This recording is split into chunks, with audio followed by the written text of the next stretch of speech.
our next conversation is going to take this theme further, how to deepen the UK-India partnership. And I'm delighted to welcome to the stage Indian High Commissioner to the UK, His Excellency Mr. Vikram Doraiswamy. And I'd like to ask him how he sees this bilateral partnership with the UK moving forward, the reset we've been hearing about. High Commissioner, are you mic'd up? I realized I left my papers behind.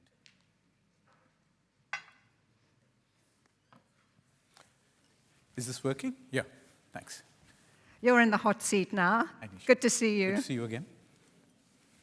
So David Lammy, we just heard, said Labour is ready to go with a free trade agreement. Is India ready to go? Of course. It's been in the new government's 100 days priority. It's something that we have... Oh, it is? Oh, yes. Right, in the 100 days priority. Okay. In fact, if I'm not wrong... That's good to know, isn't it? It's one of two FTAs that's in the 100-day priority. Okay. Which means we are confident that broadly there is a good package on the table and that we'd love to be able to conclude this with whomever the British people choose to have govern. Can you give us a sneak peek into the... No, well... I know it's still being negotiated, but something? A tidbit on the table? Look, let me put it this way. I'd say what has been worked upon with a lot of effort by the negotiators on both sides, two of whom are actually here, we have, from our side, put on the table what we believe is, for us, an unprecedented offer. It is, to the best of my knowledge, the best offer that we have made any country. The point here isn't so much about the dollars and cents value or pounds and pence value of it, but the strategic value of a relationship that we believe is of considerable importance to India. And so in what sense do you think it would be the best? You said the best in the sense, look, India has had some free trade agreements, but they've been limited in ambition. What we are trying to do with this free trade agreement is to increase the depth of, or the extent of ambition, including in goods and services, that we'd like to offer to the UK. Now, obviously, I don't for a moment say this in any sense to say that this is the best thing that could ever have been done. But relative to what we have done in the past, this is certainly, by some measure, quite a bit ahead of what we've offered anybody else. Naturally, the UK government and whoever governs the UK after the 4th of July has to choose whether that's adequate or what more they'd like to see. And that's why probably it should take a little while more to try and finalize what is feasible for both sides to conclude an FTA on. But I believe, per se, this is a good place to be in at this point of time. Okay. So I was pressing David Lammy a bit on this issue of mobility, visas for students, visas for business travelers. What's at stake here for India? Why is it so important, do you think? Give us the Indian perspective. Okay, look, let me first say what I've said repeatedly here in the media, including on television and radio and print. Either my English isn't of an adequate standard to make the point, or clearly it's not resonating. Visas are not the first priority for us in an FTA. We are not seeking to be essentially looking at the FTA as a means to bring people to the UK. That is not the objective. What we're looking for, and my colleagues will bear me out, is whatever is reasonable within the broad framework of international trade and services under Mode 4 of GATS to be able to have natural persons travel for intercompany transfers, etc. The UK has a number of companies in India, and we have a very large number of companies here, in fact, over 970 companies in the UK, just as subsidiaries, not even counting joint ventures. There is every reason for companies to want to be able to facilitate easier movement of people. And that's about all we're asking for broadly in the space around visas. Naturally, about students, this is a matter that your situation, your politics, your electorate has to decide whether it's worthwhile to give students who come and study here an opportunity to stay and work. This is the consequence of whatever decision you make will be evaluated by people. I mean, people will vote with their wallets accordingly. Yeah. That is really for you. We're not asking necessarily that you must make this a critical part of an FTA. We understand, however, that there is interest among Indian students who come pay significant sums of money here for educational opportunities. And in doing so, as is the case in Canada or Australia or the US, they get to work for a bit. They will evaluate it accordingly, the opportunities that they get. And the rest of it is really up to the host country. Let's move on from that a little to talk a little. I hope I've made the point. Loud and clear, right? Yeah.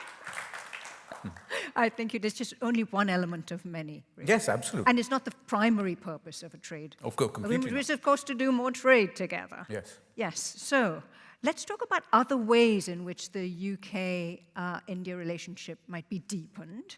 David Lammy mentioned quite a few. I was intrigued by what he was saying about a security relationship going further. How would you see that? So I think, if I may, I think the Shadow Secretary of State absolutely made an interesting point when he talked about the FTA as not being the ceiling of our ambitions. Why is an FTA important? Obviously, it is important for us to do more business together, to have more trade happen. But the critical piece for me is an FTA creates the habit of much more intense cooperation, which is critical for government-to-government trust to build up. Now, ultimately, partnerships are built on a deepening of trust. And the depth of trust that we seek to create includes defense, it includes security, it includes cooperation between our police services, our security services, and of course our military. We talk about the Indo-Pacific and the connectedness of security challenges worldwide. Well, we live in the Indo-Pacific. For us, it's critical to see that a rules-based order based on international law, with freedom of navigation, with the capacity of all states to be able to contribute to the security of the region.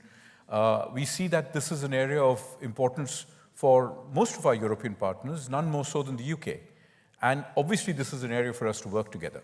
So what we're looking at really is working together on security policy, on the hard edges of security itself, which includes military-to-military relations, which includes co-innovation and co-development of military technology products, and indeed, eventually, the capacity for us to have a level of interoperability with each other's militaries.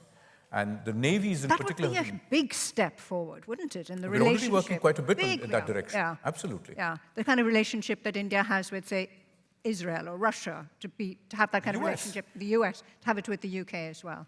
And then a lot of the things that a free trade agreement would permit would be business to business. Absolutely. But one of the things that David Lammy said, I thought was quite intriguing, which is really about the approach to government, learning from the approach to government and the relationship between citizen and government that has developed in India over the last 10 years, with a digital portal that makes the ease of transfers and registration, et cetera, so much better. How do you think, is that a model that other countries have looked to learn from? Because it seems like maybe Britain might be open to doing something like that. Look, it isn't my position to tell other people what they should do. But let me just say in a few short sentences what we've done. Essentially leveraging the digital stack that we have, which starts on the foundational platform of our Unique Identity project. Today in India, the kind of digital services that are built on top of that are genuinely unprecedented.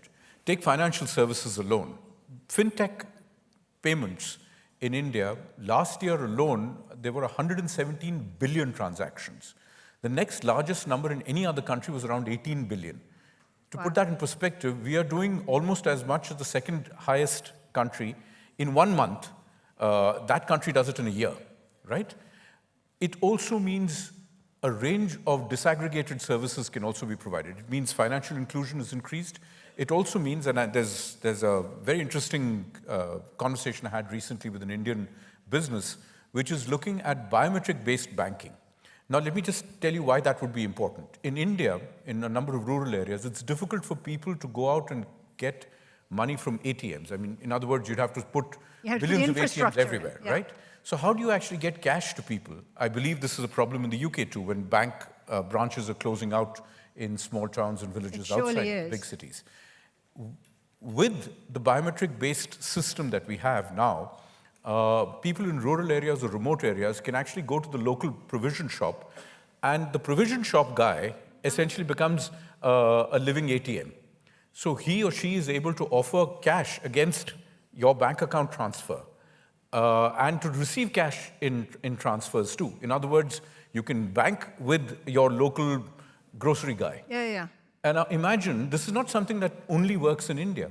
Of course. It's not something that works only in developing countries. It works here too. So we've heard about the big increase in FDI from India to the UK. Are we seeing the opposite happening? For instance, maybe UK diaspora Indians investing in India in these kind of tech options or AI, for instance? Well, let me just say we could see a bit more. There is certainly space for much more to come in from the UK. Indian businesses, as anybody who lives in London knows, in summer, the place is awash with Indian businessmen coming to the UK because most of them do such a great job in their businesses here. And what's not to like? You actually have a few days of sunshine here. So and we have much hotter sunshine at that point of time in India. So this is a great opportunity. This is London's heat wave. Yeah, great.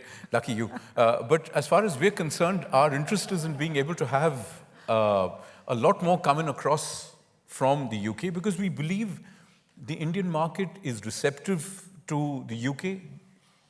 There is less of a learning curve and there is colossal opportunity. So we'd love to see the UK, particularly in finance, fintech, in terms of technology-based innovation.